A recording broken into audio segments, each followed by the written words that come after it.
Is the Titans' loss to the Bengals a big deal? No, I don't. They lost 2 in a row to the Steelers and now to the Bengals. I wouldn't necessarily say it's a big deal. I feel like every team goes through that one game, that one game where they have like just a loss to a bad team. It's just like a fluke loss. I wouldn't necessarily put it as a big deal until we start seeing more consistent bad losses. But I think I'll just like put it in the back of my mind like it's a note, but I wouldn't look at it as a bad loss because every team goes through that. I want to say no. Part of me is concerned by it because it's not a game they should be losing. But at the same time, I would be contradicting myself because I've sat up here every week and talked about how I don't think the Bengals are a cakewalk game. And, if you overlook them, they can give you a fight. Joe Burrow can play. He's got a lot of weapons on the offensive side of the ball. And, like I said, if you overlook them, they could give you a fight. And I think coming off that loss against the Steelers, the Titans were a little bit hungover. And they got caught sleeping against a team that a lot of people don't realize how much talent they have. And, I think that they got punched in the mouth. We're going to have to see how they respond. I think Mike Vrabel is a good head coach. He'll get his guys back on track, and they'll be all right. But it's definitely a caution sign up right now. They got to turn it around quick. It's not a big deal. And it's not a big deal because the Bengals aren't a bad team. Their record is bad, but they're not a bad team. 4 of their losses have came from 5 points or less. Both 2 times to the Browns, 1 time to the Colts, and then another time to the Chargers. And Chargers are another team who have a bad record, but they're not a bad team. The Bengals, and especially Joe Burrow is special. And if you have a great quarterback, you can win a lot of games. You can win a game on any given Sunday. The only embarrassing loss the Bengals have had was against the Ravens. But going into this game, the Titans, they had more rushing yards than them. But the main differentiator between the two was that the Titans had 24 minutes time of possession and the Bengals had 35. So the Titans could not control the clock, and that's what they do best, run the ball, control the clock, and don't have Ryan Tannehill doing more than he could, even though he's able to do that. But they're not a team that throws on first down very often, and that puts them into trouble when they rely on Derrick Henry too much. Because what I've started to notice about Derrick Henry is that he'll get you a couple 3 to 4 yard gains, then he'll break that big one. But he's not consistently gashing defenses for 9 to 15 yards a play. It really varies with him, and their offensive line isn't that great, especially after losing Taylor Lewan and then Jack Conklin to the Browns in free agency.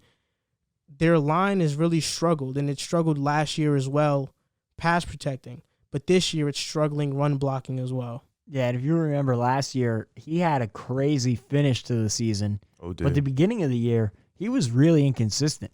I think he only had 2 or 3 really nice games. And he didn't turn it up until like the second half of the season. Mm-hmm. Late in the second half, too. It was like week 15, 16, 17 that he had great performances going into the playoffs, and that's what everybody remembers. But he's liable to throw out some stinkers here and there.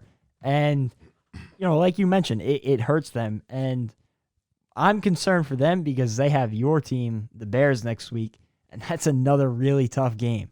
So they got to kick it into high gear. They made a nice move. I know we'll talk about that, going out and getting Desmond King for a great value, and he'll help out that defense that's been a little sluggish the past few weeks. But I think they'll be fine, but they do need to turn it around.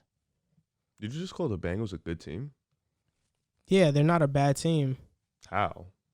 Because 4 of their losses have come from 5 points or less against good teams. The Colts are a good team. The Browns are a good team. And the Chargers, they've blown like 4 double-digit leads. So the Bengals are a good team. They're a competitive team. They're kind of like. And the Colts are a good team.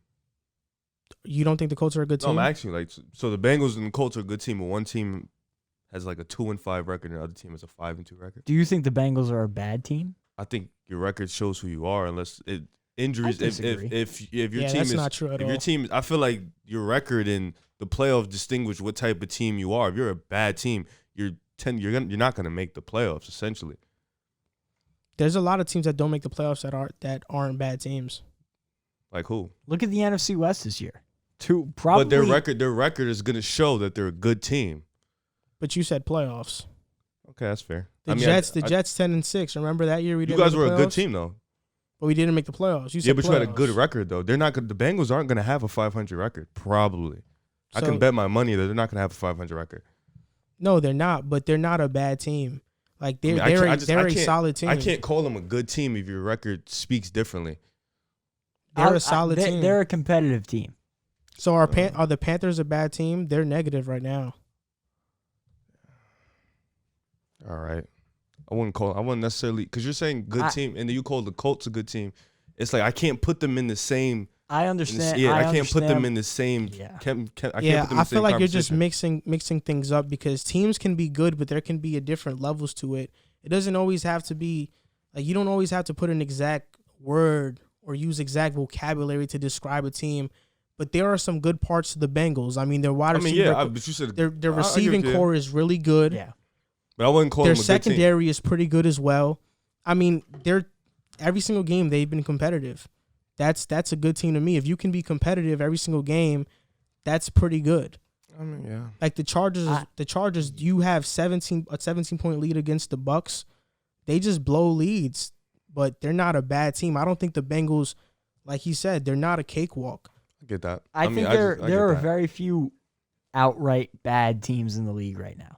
Like the Jets are obviously a bad team. It would be the Jets, the Giants, the Cowboys the now, Jaguars, the Jaguars. I think are a bad team. But every other team, most of these teams have bad records because they lose if they don't have the ball in the final possession of the game. It's pretty much like that. Like, would you consider the Lions a good team?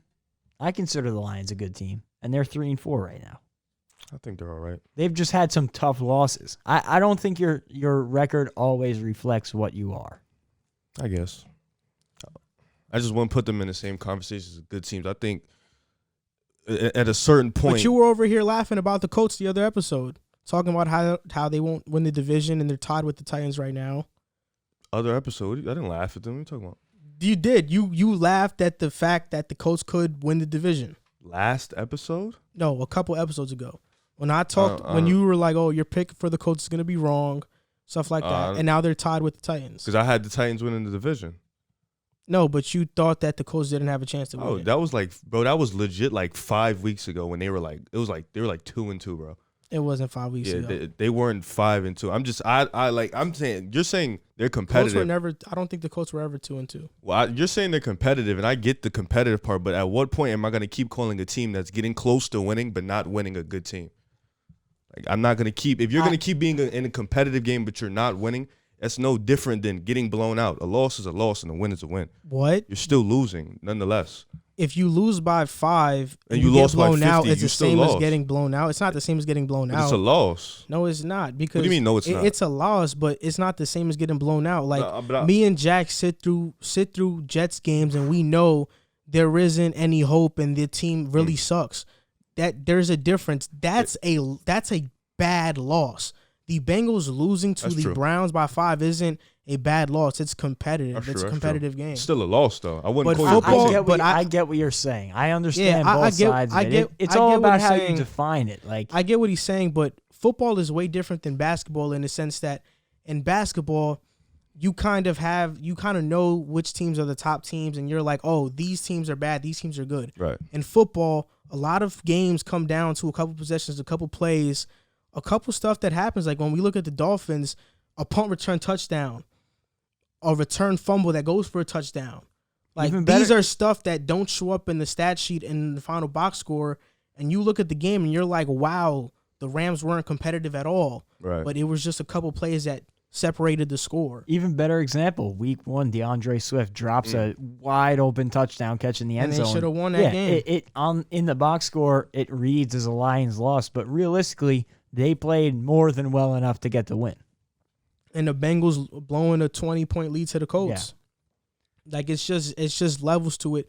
In football, there are so many competitive teams. I still feel like it's still levels, though. You still know who's the top dogs in football. Yeah, Same with basketball. You still know who's the top dogs. And don't mistake it. Like we're not saying the Bengals are a playoff team. We're not saying that they're on that level. Yeah, but they can easily right now be a team that's 500. They can compete with most teams in the league on their good days, which you never know what you're going to get out of them, but their good days, they can be a really good football team. I get that part.